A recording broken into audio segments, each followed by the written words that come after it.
Everything in space is typically harder than it is on Earth.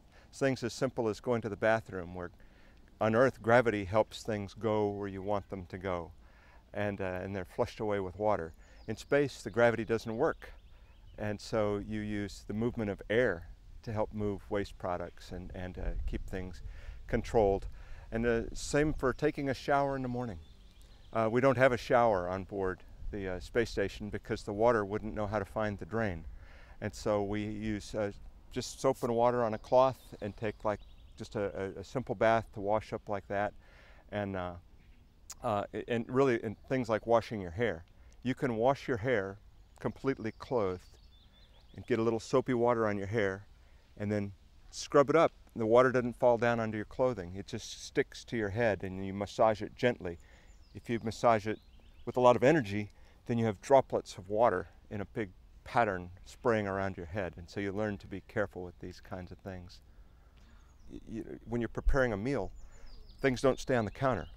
You have to stick them down, bits of tape, Velcro, little elastic cords to put things under.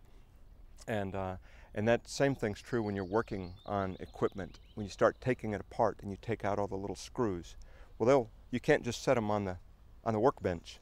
They'll float away, so you have to hold them down in some way, and that ends up being probably the most frustrating thing, because I like working in things. I like working in my garage and working on my cars, but up there you can't just set your tools out and the parts out because they start floating away, and you have to control all these because it's easy to lose too.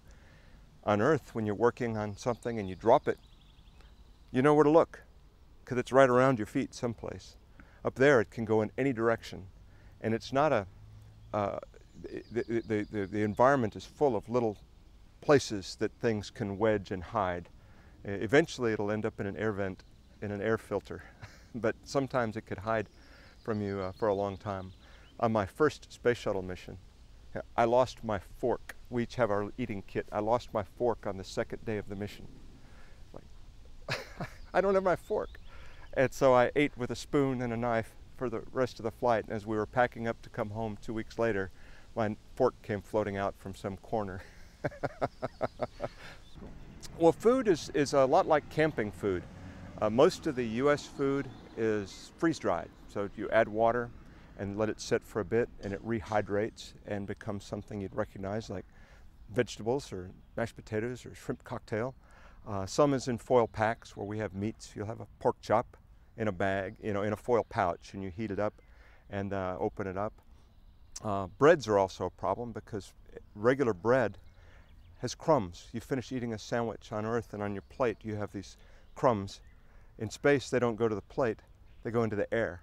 And so they're in your nose, they're in your eyes, they're in the air conditioning filters. And so we don't use regular bread much, we use tortillas. Tortillas are, they pack very flat. You can get a lot of them up there, and then you can take that bit of meat and roll it up with maybe some sauce, roll it up in the tortilla, and then you have a meal on the run.